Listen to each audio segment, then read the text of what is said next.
Good evening, everyone, and thank you for joining the Lithgow Readiness Rally. My name is Rachel Nicoll, Community Recovery Officer at Lithgow City Council. We may just give it a few minutes for people to join the webinar, and we'll be commencing shortly.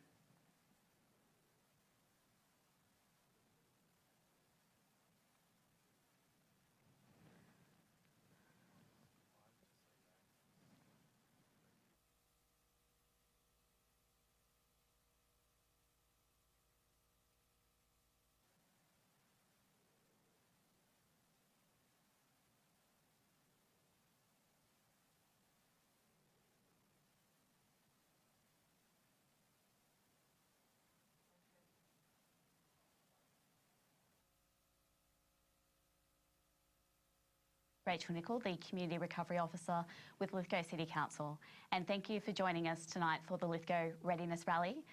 Be prepared and aware. Tonight I would like to acknowledge the traditional custodians of the lands on which we meet this evening. Tonight I am meeting on the Darug and Gungurra nations, and I would like to pay my respects to elders past, present and emerging, and extend that respect to the traditional owners and custodians joining us this evening. Tonight we will be taking questions through the Q&A section of the webinar, so please feel free to send through any questions you may have to the panellists this evening. We'll be taking those at the end of the presentations. Our first speaker this evening is Bill Robb, giving a pre-seasonal briefing and outlook. Over to you, Bill. Good evening, everyone. My name is Bill Robb from the Rural Fire Service at Chifley, Lithgow. Tonight we'll be talking about the seasonal outlook for the bushfires in our area of Lithgow. What we're looking at is for the Lithgow area, we're expecting an average normal fire potential. And what does that mean? Fire potential is the definition that the chance of a bushfire or a number of fires occurring of such size and complexity that it requires resources that will be needed to come from other areas of the state. So the fire potential depends on many factors, including weather, climate, fuel abundance and availability, and recent fire history and firefighting resources that are available in the area. So basically, what does that mean over the next few months, especially into the 21-22 bushfire season? With the recent rainfall, it's resulted in an average to above average soil moisture and stream flows across the large parts of eastern Australia, particularly to the north of us.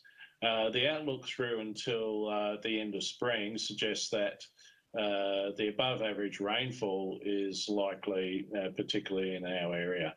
Wetter outlooks are very likely in November and early December, and normal fire potential is predicted across the area. And as a result of significant rainfall, this will influence grass and grass growth in many areas, and which may indicate that with the indication of the result of significant rainfall, this will grow. There'll be a lot more of it. When the weather becomes drier and warmer, the grass will cure and dry out, and that will be a cause for a potential of increased grass fires across the area. Bushfires should be normal, that's forest fires and whatnot, because they won't be drying out as much with the being sheltered from the sun by trees, etc. And that'll be below normal bushfire potential due to the vegetation recovering from the 1920 bushfire season as well, since a lot of that fuel loading has disappeared during those difficult fires, challenging fires of the 1920 season. So the seasonal fire conditions are all influeand by vegetation and the amount of it and the dryness of it all. The recent rainfall that we have had, and we're expecting higher temperatures over the coming months as well, just does not lend to a great deal of bushfires that may happen. Not saying that it won't, but it could be very similar to what we experienced in the last season after the 1920 fires with reduced bushfires in the area. a lot of work has been done with the local brigades and with staff and other RFS agencies and resilience agencies across the area to undertake certain hazard reduction activities and planning for such. A great deal of asset protection zone work has been carried out around the Lithgow LGA. We do have a number of hazard reduction works planned for when the weather does get warmer, if we do have that nice little break in the weather where we can actually conduct these hazard reductions. A total at the moment that has been planned for is over 500 hectares in the area. And the areas that we're looking at is Wilson's Glen at Canimbla, that's the Kenny Street hazard reduction. Hasson's Wall at Lithgow, Ridge Street, Portland, various hazard reductions around Hartley, Mount Lambie, and the planning is either completed or definitely well and truly in progress. And unfortunately, with being able to undertake hazard reductions, it's not a matter of just doing it when it's not just bushfire danger periods not around. Unfortunately, we are impacted by the weather and Mother Nature herself. Obviously, fuels, grasses, underlying branches, etc., will not burn when they're wet. So we need to actually make sure that these fires or hazard reductions are very beneficial. So we need to undertake them when they're actually optimum, and to make sure that we can ensure a safer outlook or result for our recent local community. So with the weather forecast, just to continue on a little bit about that, we all know what's happening with the weather at this stage, but with the forecast going into 21-22 from the Bureau of Meteorology, the rainfall is likely to be above average across much, especially around here, and we've experienced proof of that. The daytime temperatures, especially during the summer period, are likely to be warmer, and the average parts of southeast will experience that. Nighttime temperatures across November and January are likely to be a lot warmer as well, and that'll happen across Australia. There is a lot of detailed information that goes through into determining this with the weather patterns and the sea patterns, ocean patterns, on how they affect our climate as per se in our some of the PowerPoint slides that you'll get to see. Weather conditions influence the size, intensity, speed and predictability of bushfires and how dangerous they can be to the community. While bushfires can happen at any time of the year, the time of peak bushfire activity varies across Australia with the changes in the seasonal weather patterns. For Northern Australia, the peak bushfire period is during the dry season, which is generally throughout winter and spring. And for Southern Australia, the bushfire season peaks in summer and autumn. While these are traditional peaks of the bushfire season, local conditions can drive dangerous bushfire activity at any time. When the weather is hot, the humidity is low and there's been little recent rain, vegetation dries out and becomes more flammable. Vegetation growth can be encouraged by periods of wet weather, increasing the amount of fuel and future bushfire risk when the weather is dry. Strong gusty winds help fan the flames and cause a fire to spread faster across the landscape, reducing the time you have to prepare. Above the fire, strong winds can carry hot embers long distances. These can start spot fires many kilometres ahead of the main fire front. A change in wind direction can bring a period of dangerous bushfire activity.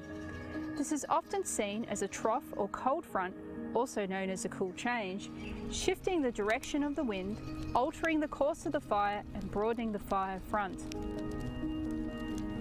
Lightning, produced by thunderstorms, can ignite bushfires. Large fires can also create their own thunderstorms, known as pyrocumulonimbus, that can cause erratic, more intense and dangerous bushfire behaviour. The Bureau issues fire weather warnings when forecast weather conditions are likely to be dangerous. We work closely with emergency services around the country to keep the community informed. The Bureau and emergency services use 6 fire danger ratings to communicate the level of bushfire risk. The higher the rating, the more dangerous the conditions are likely to be. And at higher ratings, any fire that starts will likely to be fast-moving and difficult to control. No matter what the forecast fire rating, if you live in or are travelling to an area that could be affected by bushfire, you need to have a bushfire plan in place so you know what to do if a bushfire starts. On a day when dangerous bushfire activity is more likely, stay in touch with your local fire agency and emergency services via their website and social media, and tune in to emergency broadcasters. Keep up to date with the fire weather warnings by checking the Bureau website, the Bomb Weather app, and you can also follow us on Twitter. What we've got, I'd like to take special extra work to talk about important need of being prepared for the bushfire danger period and for any fires that possibly may turn up. The RFS have instigated a new and improved system for alert levels and warnings. Starting off with, if a fire or an incident does start, it'll start off at what we call a level called advice. That means that the fire has started, there's no immediate danger, so at the time all we require is that people stay up to date in case that situation may change. The next level that we've got is what we call watch and act.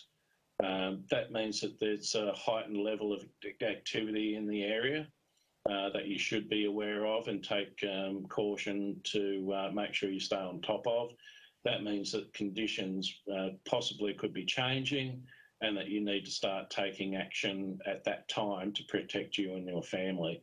Now, that could be something as simple as making sure that you're prepared, that you have all your documents, your valuables, your pets, the ones that you can take with you, that is, and leave the area, go to a safer area, for example, maybe a shopping centre or someone else's place that's well away from the danger area, and stay there until the situation calms down a bit by monitoring it. The most important thing that we've got to be looking at is people's safety and well-being, and we don't want to lose any lives out there due to if people can be somewhere else at the time and being in a safer area. If it's some situation that you may come into that you cannot leave and you may experience an emergency warning alert being put out, that's the highest level of a bushfire alert. That means that you may be in danger and you'll need to take action immediately, and any delay now will put your life at risk. Now, that may mean going to a neighbourhood safer place, going to an area that's a lot safer, or actually staying and making sure that your house is prepared if it is, and you are willing to stay to look after your house. Now, we've also got to remember, everyone has to remember that it's not always possible to have a fire truck at every single residence. So the first thing that I really have to make sure that people are very strongly in their minds is that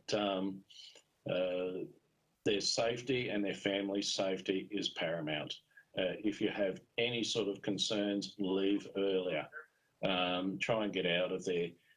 It's more, no one wants to lose properties or houses or things like that, but we certainly don't want to lose any lives.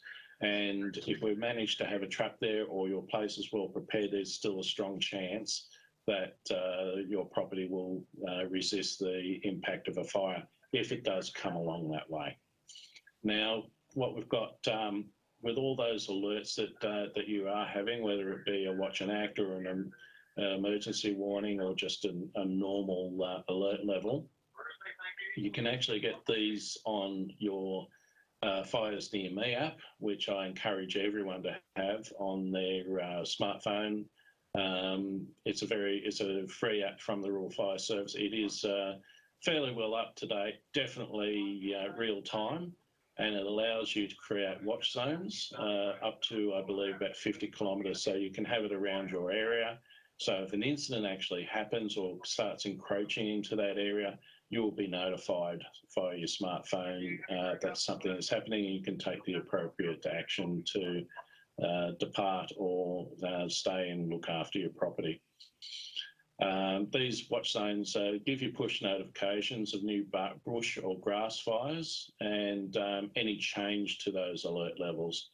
So if there is a change, you'll get told about it. And definitely with tow bans, total fire bans, harvest safety alerts and smoke advisories, that those will also come across as well. So if there are hazard reductions, etc., you'll also be notified if they're in your watch zone for that area.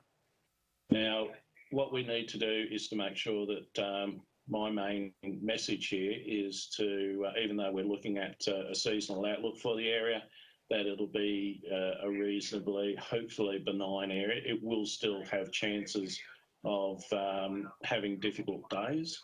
That means that you need to be on top of your game. You need to stay informed and alert.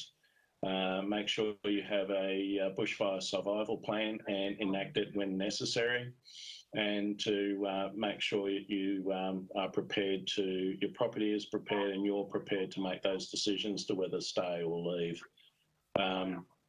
Remember that volunteers are out there. They have your best interests at heart. They will do everything they possibly can to look after you, your family and your property. They have done in the 2019 fires, of which they were certainly the superheroes of the day.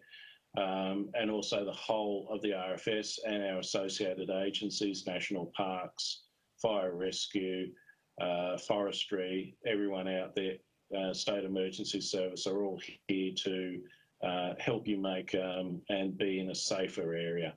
But again, at the end of the day, please remember it's your safety that's a priority here, and we need you to be most aware of that. If there are any questions or any queries, if you want any further information about bushfires or hazard reductions or anything that the way the Rural Fire Service can assist you, please contact or get onto the New South Wales RFS website, rfs.newsouthwales.gov.au, and look for all the information in there. Otherwise, you can actually contact our office, of which I'll make sure that information is put out to you very shortly. Again, if you have any questions, please contact me and I'll be more than happy enough to answer your queries. Please be safe out there, and look forward to seeing you in the future. Thank you very much. Thank you, Bill.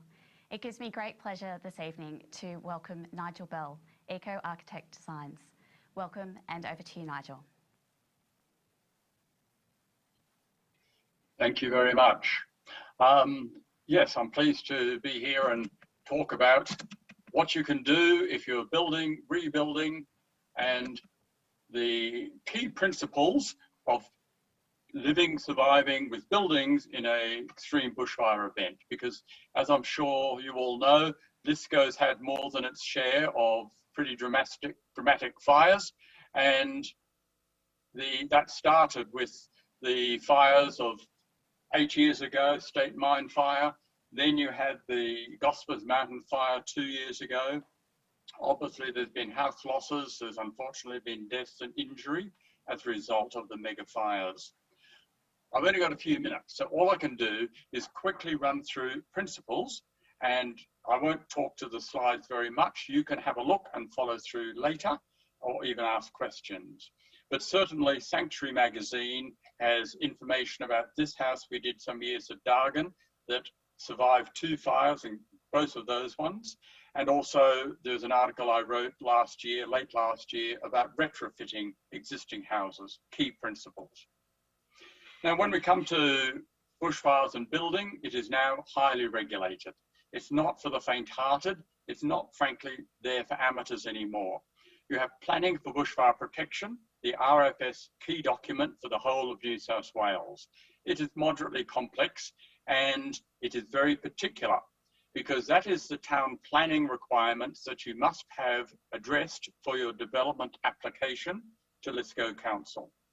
You've also got then the Australian Standard 3959, which is about the construction requirements. So that gets into the nitty-gritty of which materials under what fire attack level that you can do.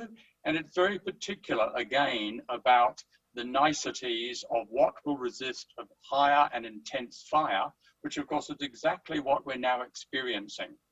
Mega fires, climate change, what had seemed to be exceptional 2 years ago, unfortunately, is going to become the new norm. So we all need to be prepared for what's coming. All the bushfire regulations are working around a bushfire attack level, a BAL. The simplest, apart from BAL low, is BAL 12.5. This is the kilowatts of heat per square metre that is affecting the building, or you, or me. You and I can't survive with BAL 12.5 for more than half a minute, unless we're wearing protective gear. But as it moves up the scale, as we've got more than just radiant heat, we've got burning embers, we've got extreme winds. Obviously, that's one of the key factors that we've just seen in that RFS presentation. And then at some point, we have flames actually attacking the house or the building. We can't survive that. Certainly, though, what is in a regulatory sense, up to BAL 29, fairly common building materials are permissible. Once we get to BAL 40, ember attack, windborne debris, radiant heat, and then BAL flame zone, we're in a totally different category. Expert advice is needed, and it is certainly far, far more expensive to build or rebuild when you're in those high and extreme category areas. So number one, get a definitive BAL assessment. And there are, of course, assessors, such as we'll hear from Steve Houghton shortly, that are accredited and trained and insured to make sure they give you the right advice. Okay, quickly, you've got to look at where your building is located, because if it's on top of the hill, on top of the rise, it's going to get more and more heat intensity of flame. So that is not good.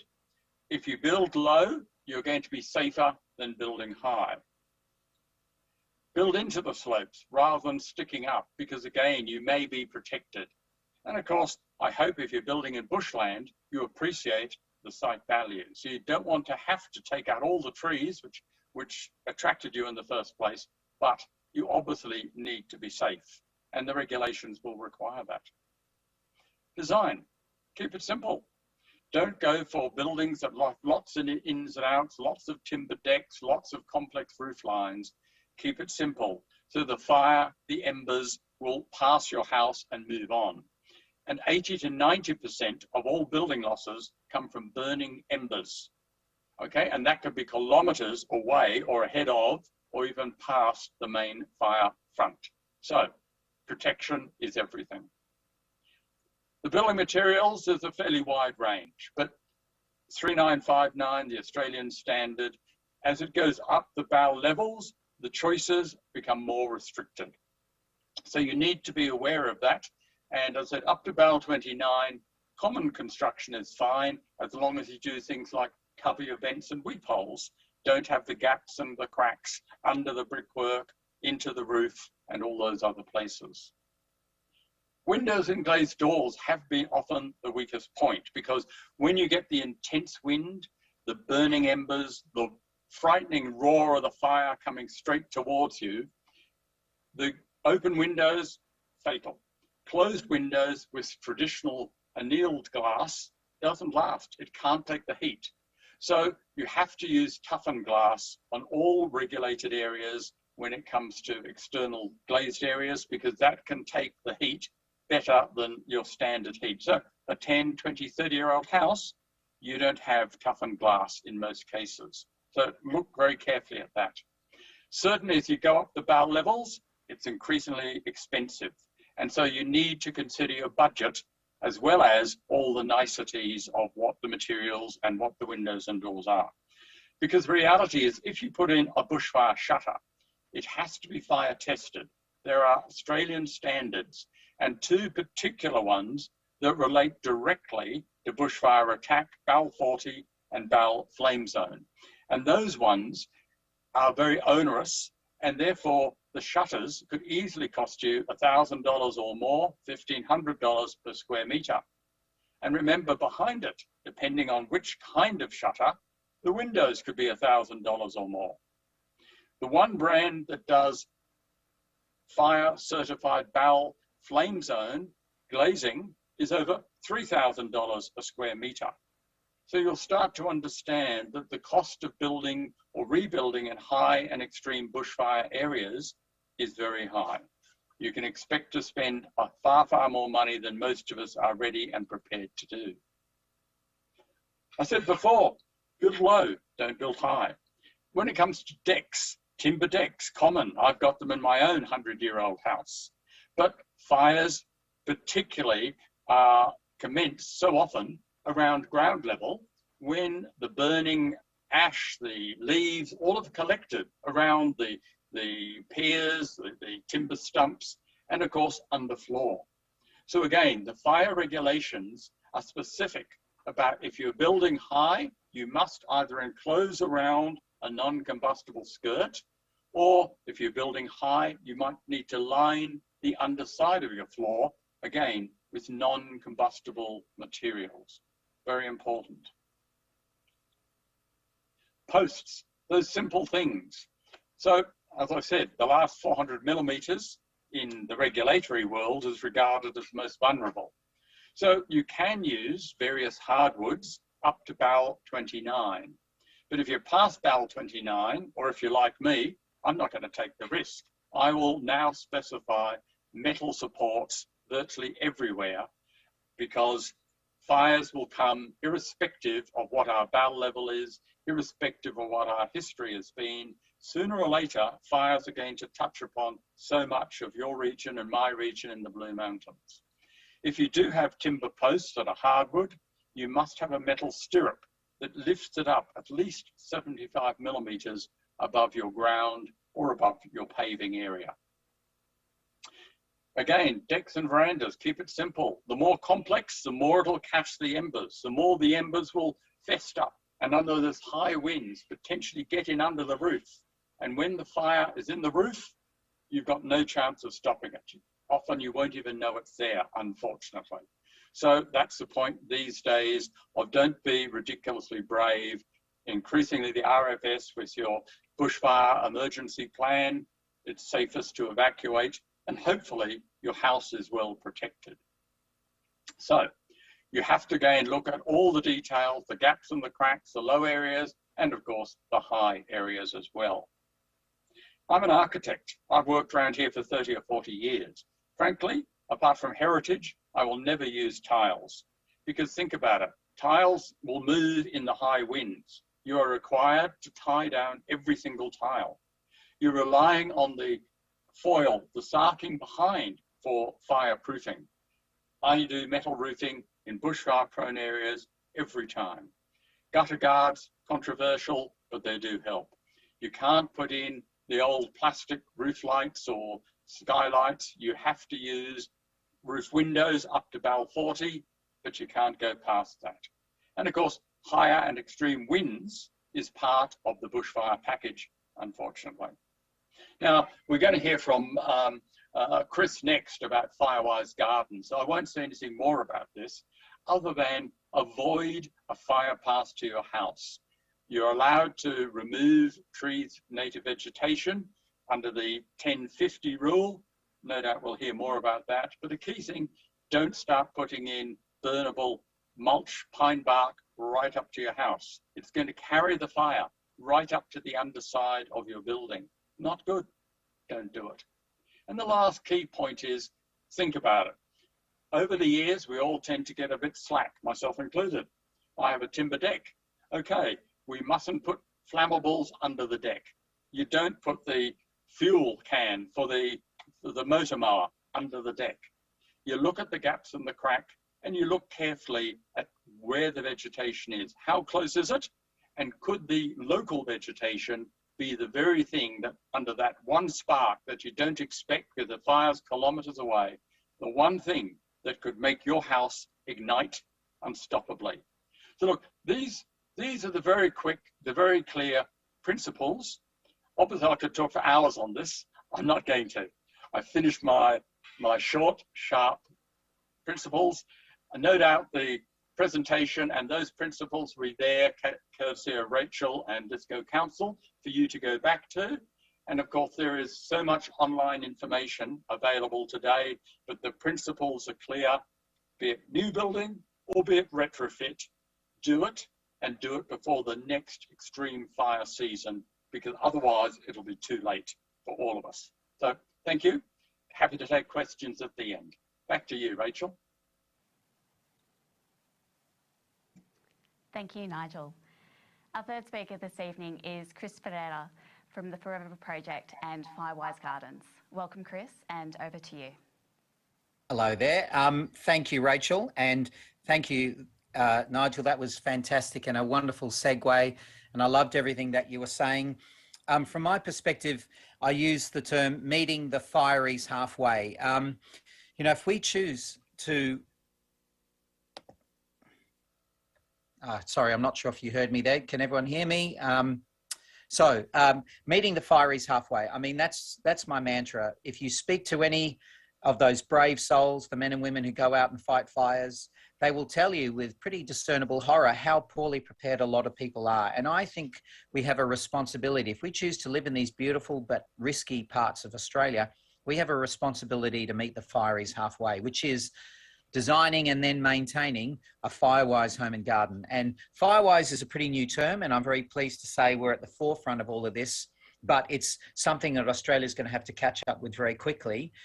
Just so you don't think I'm just some bloke from Western Australia banging on, I've been very passionate in this space for nearly 30 years, and I've taught over 130,000 people. Many of them are peri-urban, semi-rural and rural property owners, and it all comes down to design. That's such an important part of that process. And my screen keeps jumping out, bear with me. Okay, I'm not sure, did everyone see those slides I just had on? Yep, cool, all right. So moving on to the next one. Why is that not moving? Okay, so yeah, what a great image. We've all seen images like this, and the reality is that's a reasonably defendable home. It's pretty old, of course, but just take a look at the image. That's the work of those amazing, brave men and women who were able to defend a home and hopefully save the people inside. But, you know, we have these horrific issues and these just extraordinary levels of destruction and agony, really. And so for us, I wanted to talk a little bit about the program we're launching here in WA, which I think is something that is very powerful for Lithgow and around the world in those areas that are being really gripped by the impacts of climate change and increasing risk of fire. So for us, it's all about forming these partnerships. And as I said, we really want to be able to meet those fireys halfway. We've got some massive problems. Bottom line is most of the houses in Australia were never designed for the increasing risk of fire. We've got legacy subdivisions that were just, quite frankly, really badly designed. And we have this state of apathy where a lot of people, even with the millions that have been thrown at booklets, etc., the overwhelming majority of people in these at-risk areas still don't have a decent fire plan. So we believe that we can actually get to a point where we can help people become more firewise. And there's just a range of the ways that we try to educate people, because what I've learned as an educator, and I think this is really important, is that we need to engage with people on their level. And by and large, people don't like being lectured to by a man or a woman in a uniform. That never works for anyone, really. So we have to nuance our education program so we can make Firewise a household name, particularly in those regions that are at risk. And we do that by doing talks and being in the places where people are going to be. We don't wait for them to come to a 3-hour workshop, because the reality is you're still only going to get the seriously committed. We need to get to all people.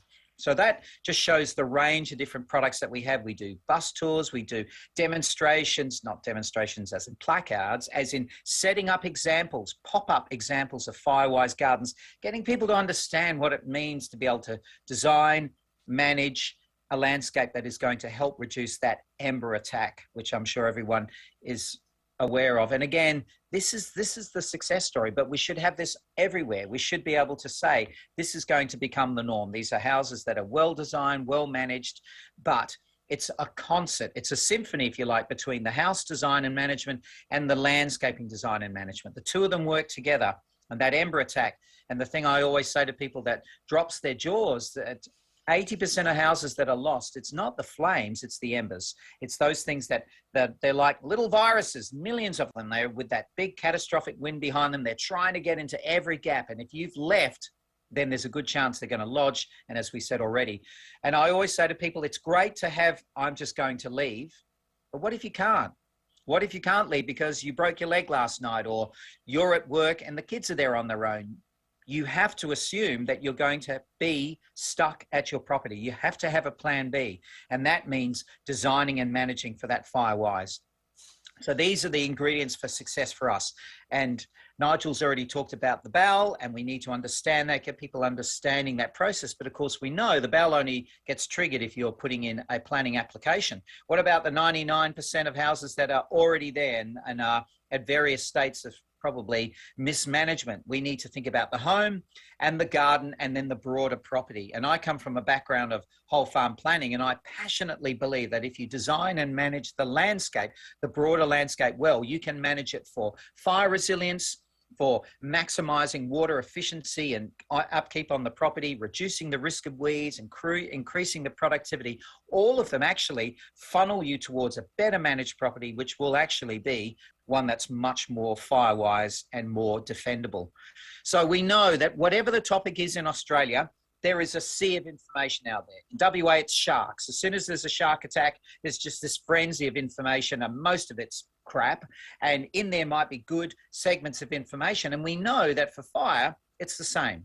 There's massive amounts of information, and some of it is useful. A lot of it is irrelevant. It's hysterical.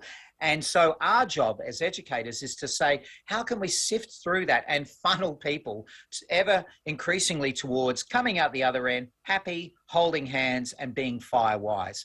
And that's what I mean. We believe we've come up with a good, nuanced education program so we can help people meet the fireys halfway. So there they are. They look like they're going into a sausage grinder, but they're not. They're coming out the other side Firewise. So we start with something that's simple. So that's those demonstrations. In other words, we go to places like Bunnings, we'll work with developers, we'll go to fairs and festivals, wherever people are going to go. We'll go out the front of a fantastic restaurant if it's going to help get people inspired to at least begin to get on that journey of, okay, I have to meet the fireys halfway. I have to accept my responsibility. And part of those demonstrations are, you can see the left-hand side, we do what we call pop-up demonstrations where we will narrate the installation of a Firewise garden, showing people, as Nigel said, the right type of mulches to use, the right sort of plants, the spacing and the management. Most people have no idea what a Firewise garden is, let alone how to actually construct and manage one. And then we will do tours. So this is one of our fantastic upgraded fire stations in WA where we did a fancy Firewise demonstration garden. So these become areas where people can learn, they can come, there's educational signage.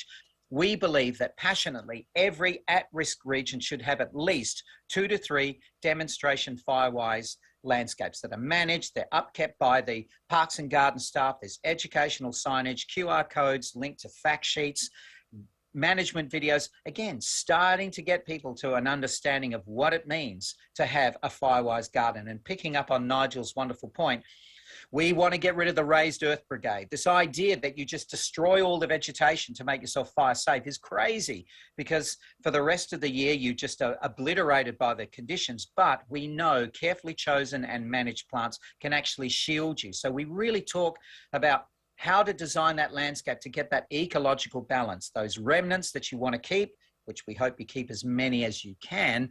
How do we get rid of the ladders? How do we separate those fuel loads? How do we make sure they're not dripping their fine fuels onto your at-risk assets?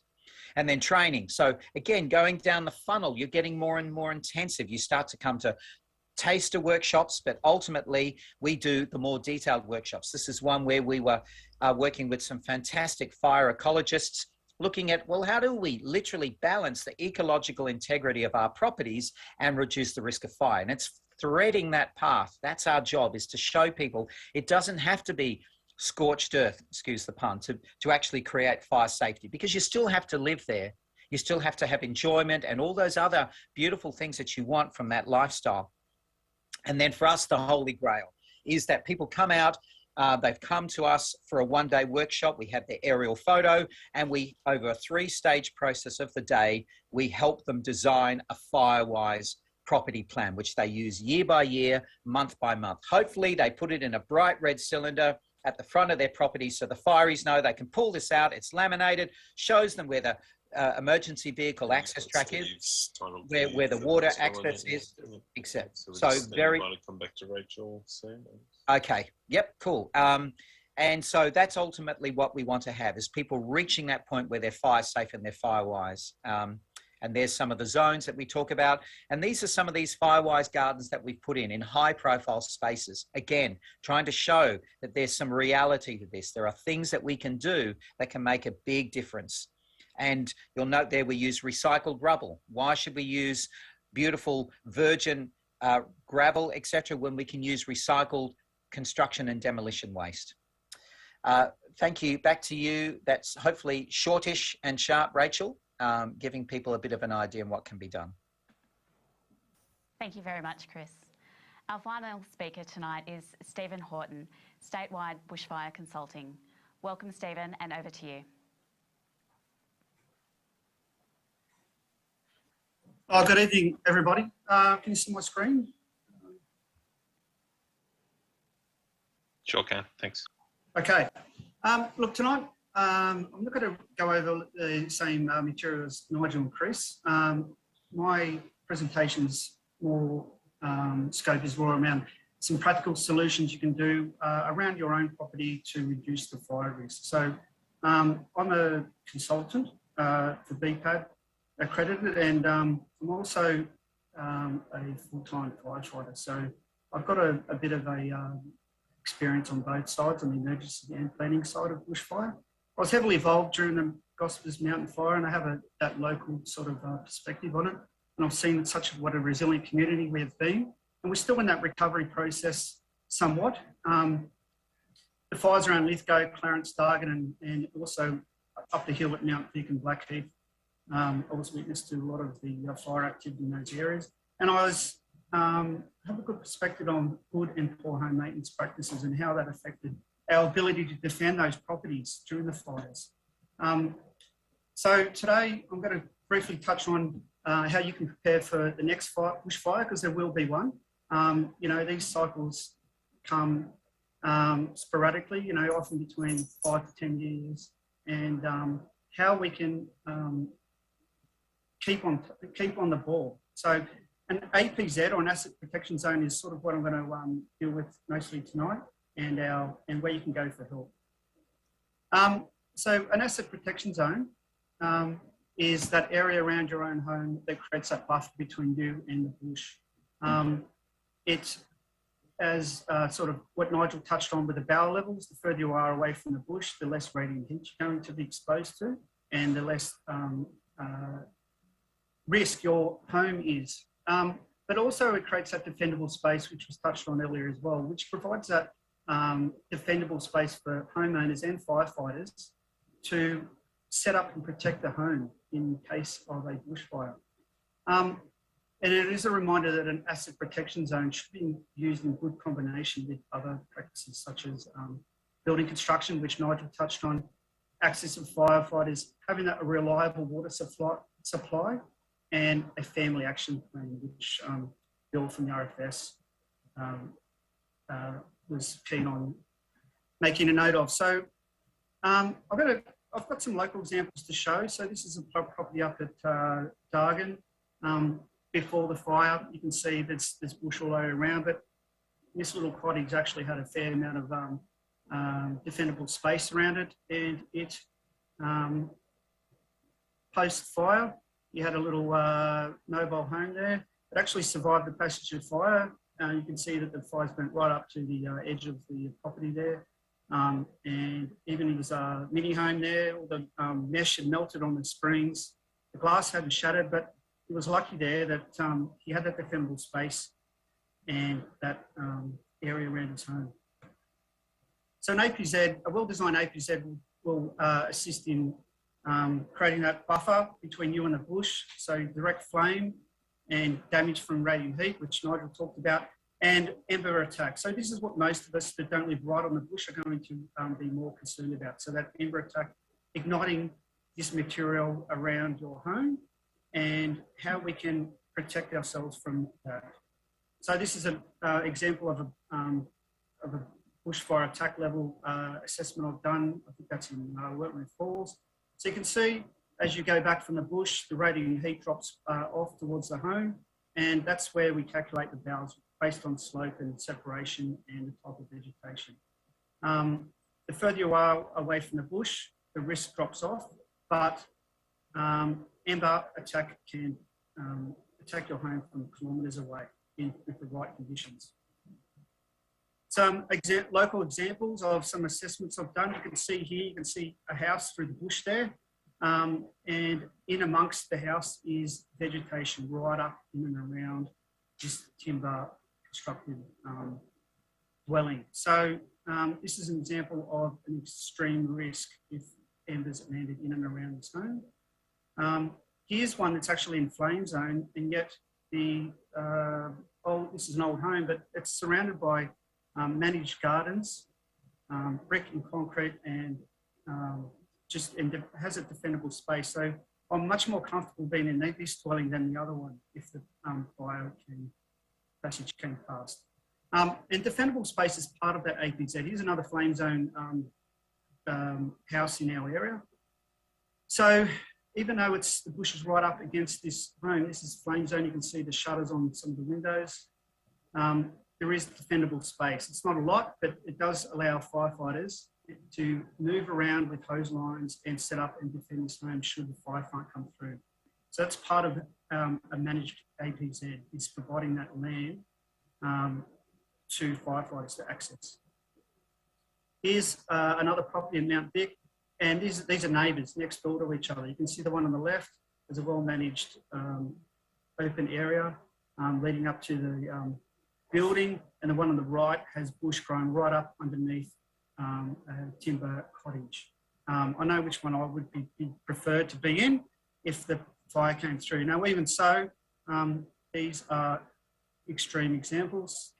This is another one in Meadow Bath. So we've got bush growing right up to the rear boundary and in and around the home. So these are very high risk ones, and I've just shown these as examples. Most of us hopefully aren't in that sort of dealing with that sort of lifestyle. So ember attack's more what I want to focus on tonight. So we don't all live on the bushfire interface. We have to understand that ember attack can attack from kilometres away with the right wind. Relatively inexpensive landscaping solutions can help maintain our home, and Chris touched on some of the gardening ideas that you can implement. It's all about developing good habits and being vigilant and remembering that bushfires do come back. Some of the ember attacks are examples. So these are some homes that have good and bad things. So this is a lovely, well-kept cottage, and by and large, it has an established asset protection zone, and yet there are some practices here, again, harking back to what Chris mentioned. If gardens growing up right up underneath windows, that probably would shutter if those gardens caught light. And another one here, similarly, with vegetation growing in and up against the cladding and the windows. So these are sort of situations we want to avoid if ember attack falls in and around our homes. And our LGA, our local government area, contains a lot of grassland. These are common assessments that I do.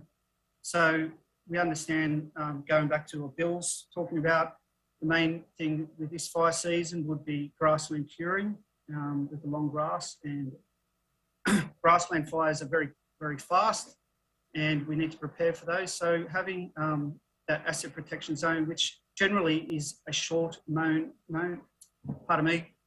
that is known very short, under 10 centimetres, having a static water supply for firefighters to utilise if they arrive, and having turning circles implemented for firefight trucks to set up and defend your home should they need to. So, look, practical measures we can do around the home, keeping our gutters clean from debris. I mean, a lot of fires that develop in the roof space are caused from gutters being overwhelmed by debris and leaf litter. So that's a big one. Trim overhanging branches and shrubs over the building, over your house.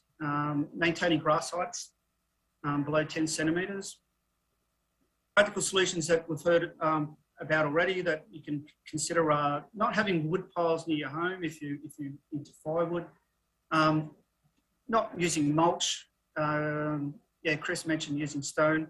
And look, other little bits and pieces like having combustible outdoor furniture on your veranda and having gardens right up against your home aren't good practices.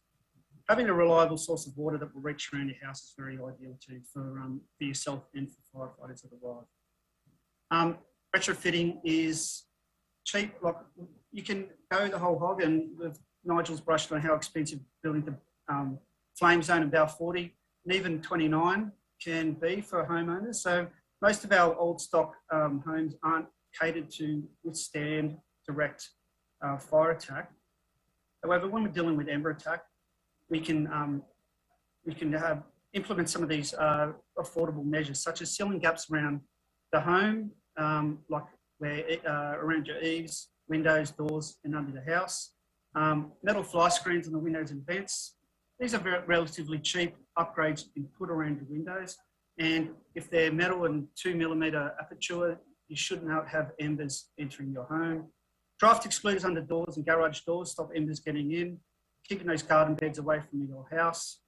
Colorbond fencing over timber. So timber fencing can bring your fire closer to your home, being combustible. Stones rather than mulching gardens. Repair damage and missing roof tiles, which is another way that embers can enter your roof space. And if you have a pool or dam, having that static water supply sign at the entrance of your property will alert firefighters that are often, and this is my first world experience, is that firefighters run out of water very quickly when they're on the go. So they're always looking to fill up. So if you have that water supply available, that's a really good measure you can have that signage in front of your house. I won't go into construction too much, but just being aware that old timber stock homes with float glass are very vulnerable to fire, and we do feel comfortable in an old building right on the bush under a timber deck. So consider some of these upgrades that you might implement.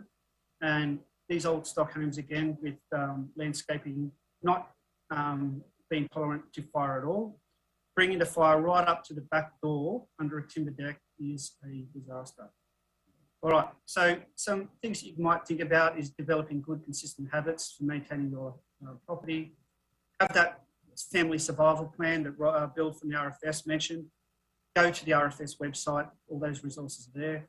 Stay informed with media and apps, such as what Bill mentioned before. The Fires Near Me app is very, very good when there's fires in the area. Where is your closest neighbourhood safer place? There's you can look that up as well. That's a last resort place in your local suburb that you can fall back to if needed. If you do feel prepared to stay and defend, do you have the right equipment and are you prepared? There's an equipment checklist too that you can go to. Are you insured? This caught people out during the last fires, and some people have become undone because of that. So make sure your insurance is up to date. And you can go to the RFS website with that link there. And there's some examples from the RFS website on what I've just discussed. And that's my little quick spill tonight about protecting your home. Thank you. Thank you, Stephen, and thank you to all our speakers this evening. We will be taking questions through the Q&A, and our first question or response is one for Nigel. Nigel, the question really relates to, or the comment really relates to the role of good design and BAL construction versus the role of preparing properties. Is that a question that you can see in the chat, and would you like to respond to? Obviously, Rachel, Kevin, both are very important. The first slide I said was about siting. And then we've heard from the other two speakers about the defendable space, the maintenance, all those qualities are up front. But Kevin, you've got to understand that embers, as I said, 80 to 90% of house losses are from embers which can be kilometres away from the main fire front. Think, for example, of the 2003-2004 Canberra fires, when buildings were lost half a kilometre inland from the edge of the fire front, when whole streets were lost, all because embers ignited, often the vegetation, not always, sometimes even the doormat, burning, burning, burning, no one around, was enough to ignite the building. And then what we learned from the Canberra fires was house-to-house fire, or the fence, the timber fence, burning and then igniting next door, because we need it all. We have to site carefully, we have to prepare, we have to have defendable space. But my key point was the regulations will mandate a BAL assessment, and all of your building materials will have to respond to whatever the BAL rating actually is. So it's all important, do it. Excellent. Thank you very much, Nigel. And a reminder that tonight's webinar will be recorded and available for viewing. In the meantime, you can also check out the Knowledge Hub and also the exhibitors. And we're really grateful to have the exhibitors who have lended their support to this evening's event. We'll just take a few moments to see if there's any further questions that are coming through the chat. But we have seen one there around the garden design and access for and strategic placement of trees and shrubs. Chris, is there anything else that you'd like to expand upon in terms of some of that understanding the landscape, particularly the water placement and that access? I mean, it's a really great and long topic, but I say to people, there's 4 basic principles to what I would call a fire-wise garden. And number 1 is that you choose your fire retardant plants. Now, they're not a silver bullet, and all bets are off if you don't manage them well. There is increasingly good information that's out there about what is technically a fire-wise plant. Some nurseries have been very dubious because litigation, etc. If people don't manage them, then they're not much use to you. But if you're choosing those fire-wise plants, that's a great start.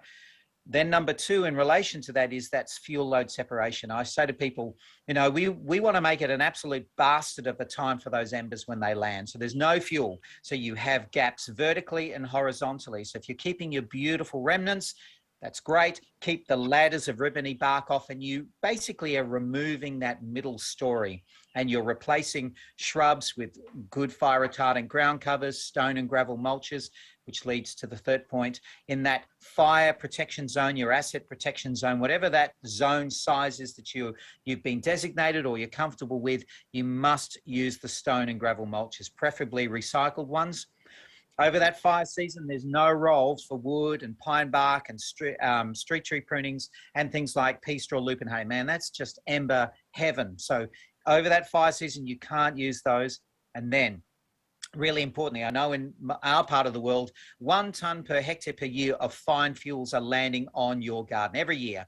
So if you are not managing your fire-wise garden within a year or 2, it's lost all of its value, because the first thing to burn is that, like a dust settling, is those fine fuels that are going to accumulate on your garden. So you must manage. And I say a great tip, that the thicker and coarser your rubble mulch, then you can actually use a blower at the right angle and gently move it off. So they're very important things. Water repellency is a massive issue for us in WA. It may not be that much of an issue for you. That's where the water won't go into the soil surface because of water repellency. So we say that well-hydrated plants are going to be more likely to defend you. So, and if you're, in other words, if your plants are full of water because you've got the irrigation going into the soil, then they're less likely to burn. They're going to give off moisture and therefore protect you. So those things are critically important parts of what allows you to have a Firewise garden in design and into the future. Thanks very much, Chris. We have a question, one for Steve. Is there a list of BAL assessors for the LGA?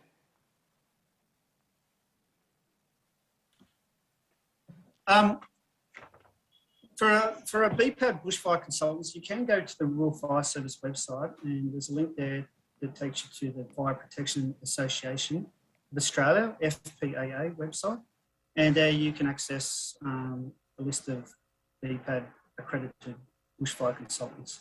I'm the only one in the Lithgow area that I know of that is based here, but yeah, just go there, do a search, and all the names will come up. Generally speaking, you can use a self-assessment kit if it's low risk, although in my experience, planning ahead and having that understanding of BAL and other bushfire protection measures ahead of applying for a development application will put you in good stead, so you understand where you're at. Thanks very May much. I add Steve. something Sorry, to that? Nigel. May I add? Yes, I absolutely agree. If you're low risk, you can use the self-assessment, but it's increasingly technical. And if you've got a BPAD trained advisor, that can be very helpful in shaping what you actually submit to council for your DA. So it's particularly if you're higher extreme, don't do it yourself. I'm an expert. I've worked in this field for 20 years. I've sat on Australian Standards Committee. I will still go to a BPAD trained assessor at anything past BAL 29 because they have the insurance as well as the training to actually give you more certainty than you'll otherwise get. And remember, perhaps I should just, if I can, say something about building cost and insurance. The only real analysis of additional building costs from AAMI Insurance Company 5 years ago, and they looked at a standard project home, and they said, if you're building and it's BAL 40, you could expect to pay $100,000 to $140,000 more than a standard project home cost. If you're building to flame zone, you could be spending $200,000 or more over and above standard project home costs. Now, this is 5 years ago. So it is not insignificant. It is a fundamental change in what we build, where we build, how we build, and the cost of building. And the further point I would make, as a firm believer in looking ahead, preparing for the climate change which is happening with more intense, more frequent bushfires, is we're starting to see in the insurance industry the first moves that the insurance cost will be more directly related to the bushfire attack level, first of all at our local government, and then down even to our street level. And we will be seeing insurance rises in future years based upon the payouts like we've never had in the past. We are moving into totally different territory when it comes to bushfires, design, construction, garden, and building. That's amazing. Can I add something to that as a kind of an incentive? Sorry, I'll just add something which builds on what Nigel was saying there. I completely agree. And I see a time when councils will be helping their residents do these whole farm plans. They finish the design, they get a stamp at the end of the day with the Firewise planning experts. They can take that to their local insurance company who recognize that stamp, and they'll go, we'll give you a reduction in your premiums because we know if you have a well-designed and you're going to manage that property well, we know you're going to be less of a burden on us, and therefore we can give you an incentive to do the right thing. And again, it's meeting the fireys halfway. You know, it all comes back to that.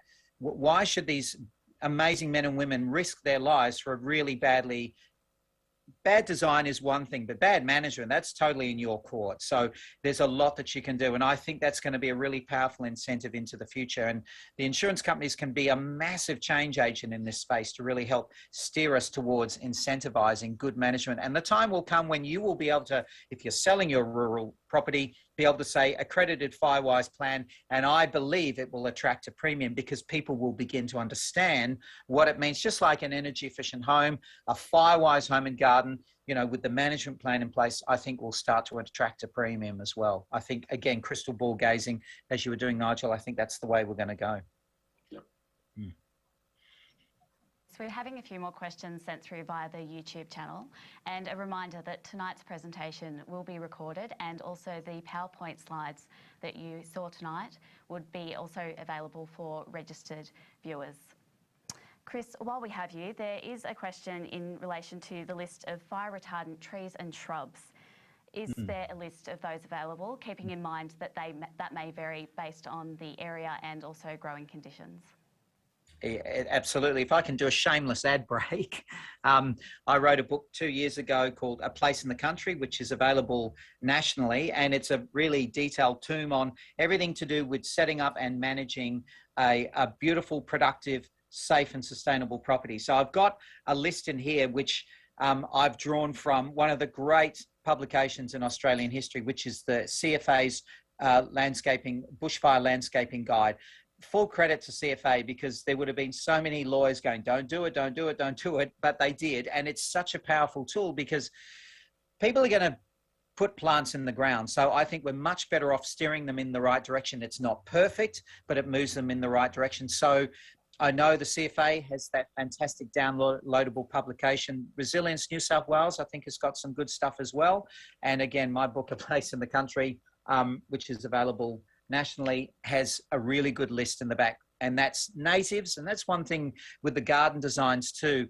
We really try and say, look, it doesn't matter what style of garden you want. If it's cottage plants, if it's succulents, if it's natives, it's productive, it doesn't really matter. You can still follow those principles and have a beautiful garden.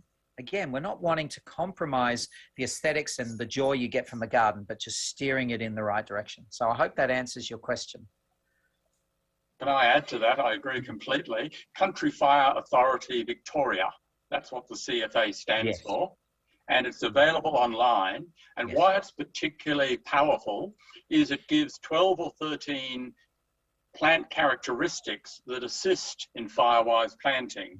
The point about leaf moisture, the leaf shape, the amount of shade, the openness, the closeness. And they've, for the first time in a popularly available publication, identified the qualities in garden planting that can help or hinder. And the further great advantage, I wish every state and every local government area had the equivalent, is they then looked at design, which typically has been ignored in the bushfire field. It's planning or construction. Design is fundamental, and all of us here tonight will agree on that.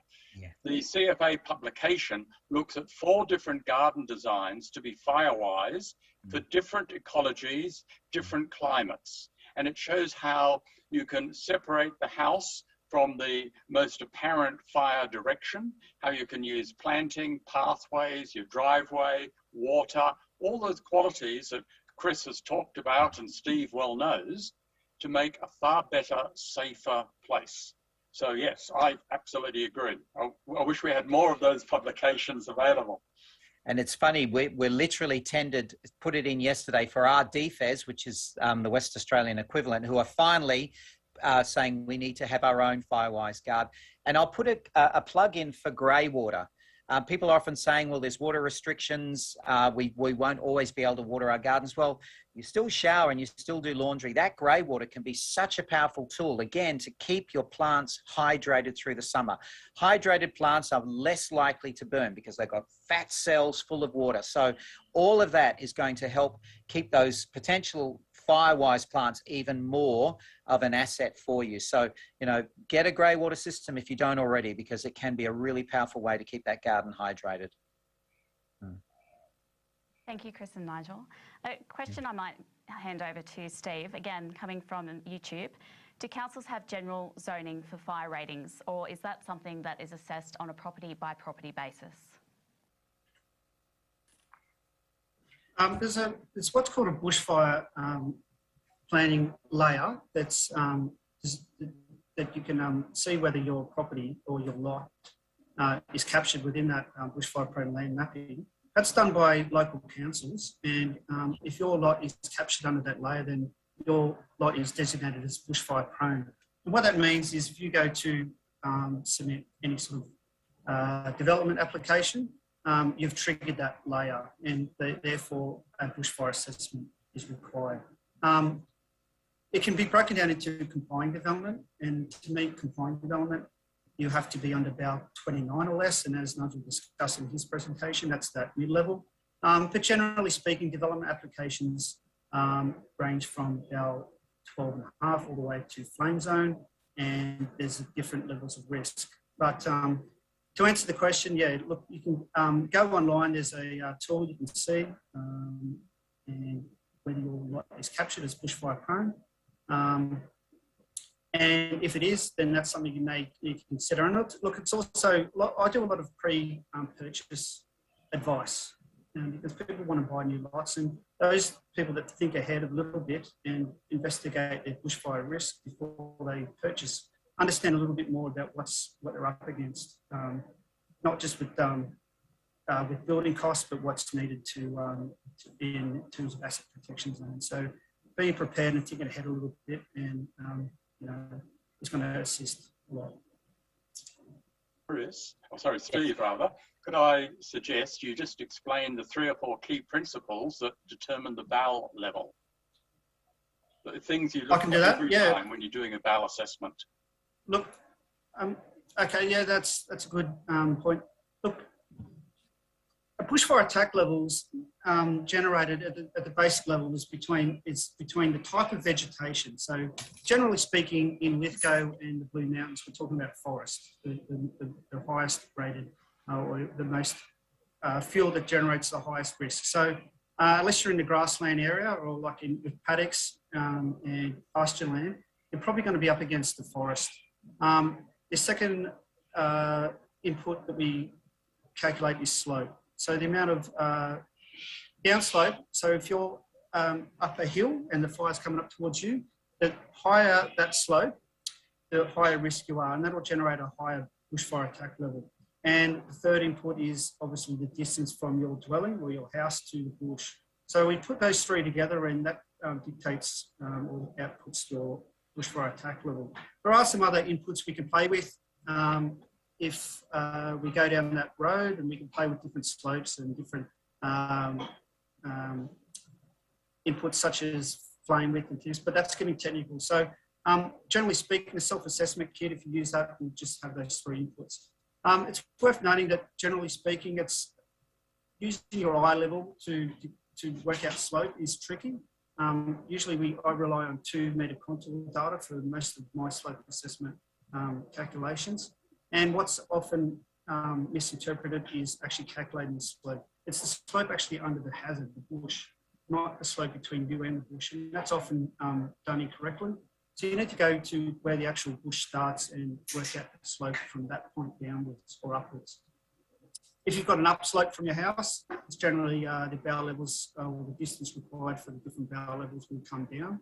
And as you go towards 20 degrees, the extreme, the distance for all those BAL levels. For example, at flame zone is going to, the distance for flame zone under a 20 metre slope is a 20 degree slope is going to be extreme, like it can be up to 80 metres.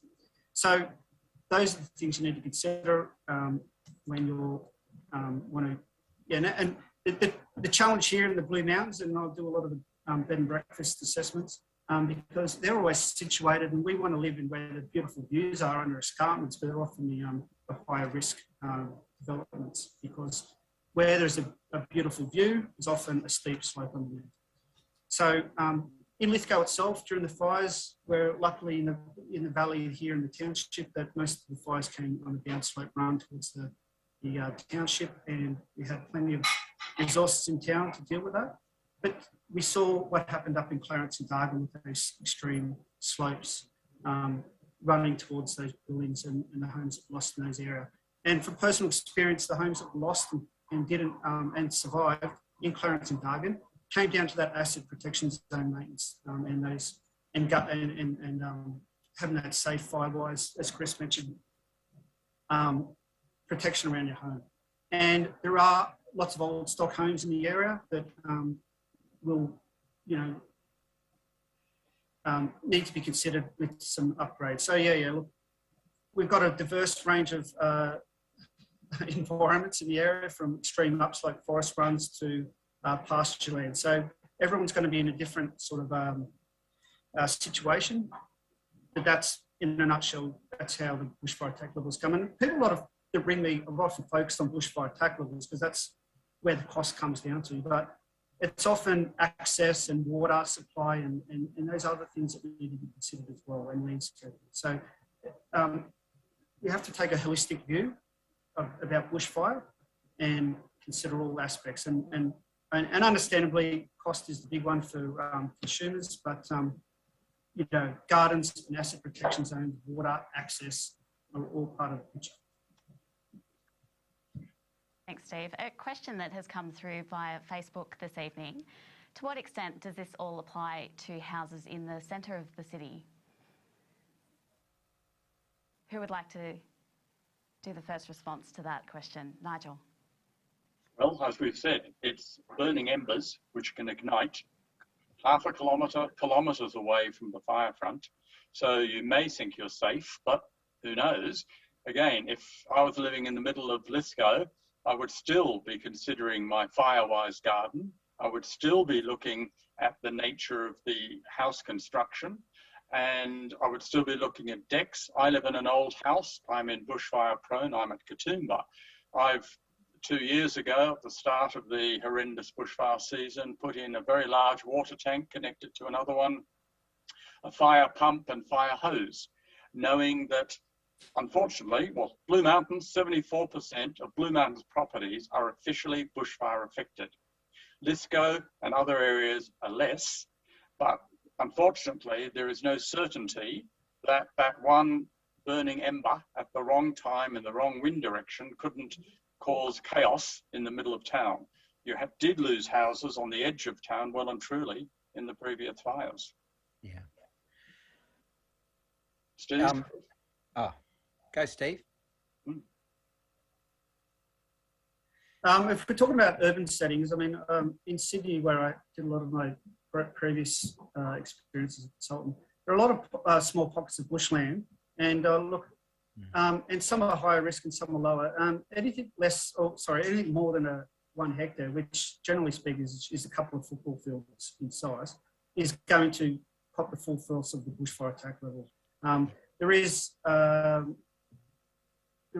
space to downgrade some of the vegetation to lower hazards, but they have to meet certain volumes of size and area. And so, generally speaking, in urban settings, if you're near the bush, you may be captured by that bushfire prone land mapping layer that I discussed earlier.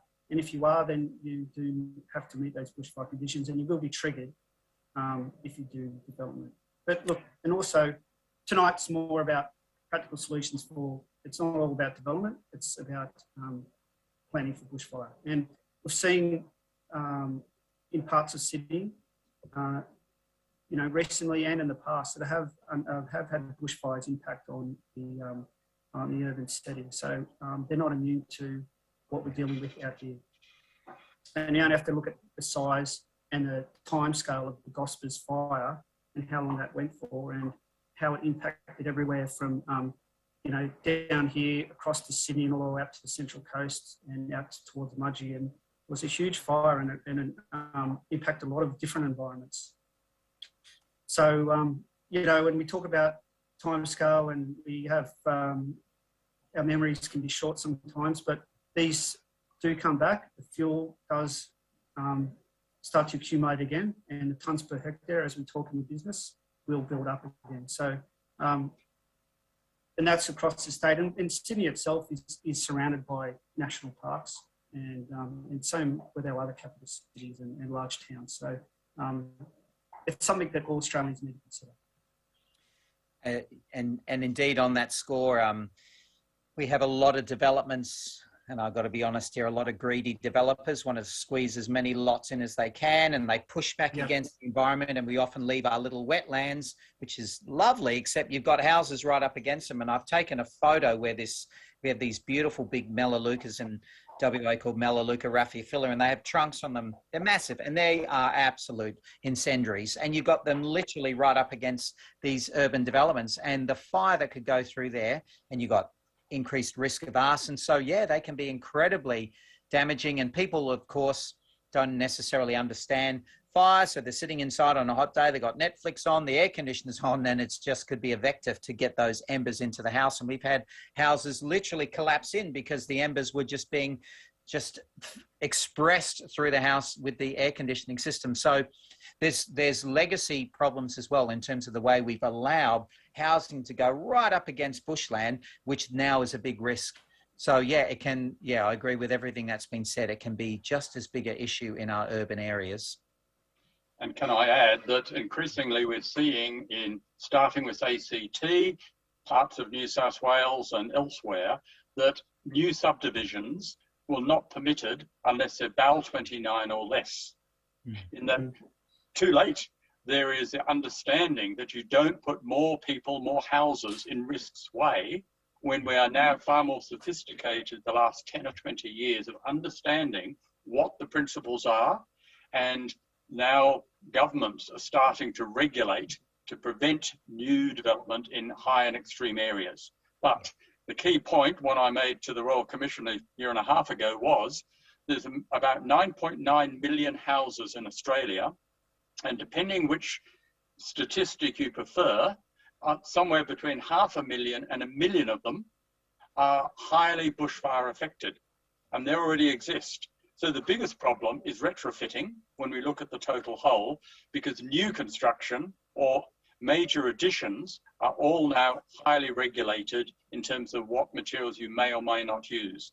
The biggest risk is what's all around us, our everyday construction built over the last 20, 50 or 150 years. That's what needs to be addressed. Absolutely. I say to people, it's like climate change. People think it's an existential threat, and I go, no, fire has jumped the queue. It's ahead of us now, and we're playing catch up. We're going, oh my God, where did these big fires come from? And so we've got a big, steep learning curve to really, as I said, fire wise and what that means. I'm an optimist, and I believe in inspiring and empowering people. So I think this is a really important channel. It gives people something constructive that they can do, but make no mistake, we have to be thinking along these lines in the legacy developments, and that's an jaw-dropping stat you've got there, Nigel. And yeah, the way we develop into the future, but it's achievable, and we can do a lot to make these places safer and, I believe, more sustainable. Absolutely achievable, and that has been our final question that has been sent through for this evening. We would like to give a sincere thanks to all our panellists this evening and our speakers, Bill Robb, Nigel Bell, Chris Ferreira and Steve Houghton. Thank you so much for joining us this evening. A reminder that tonight's session has been recorded, and it, by all means, is not the end of this conversation or discussion. Please follow the Lithgow Readiness Rally website or follow the Facebook page for further updates, information, and please feel free to send your questions through. We will be able to forward those on to tonight's presenters and get answers for you. Again, these events also don't happen in isolation, and we would really like to thank the team that has been able to work with us to put on tonight's webinar. Also, please look out for our exhibitors and the supporters of this wonderful event. I'm Rachel Nicoll, and thank you so much for joining us this evening. Go safe and go well.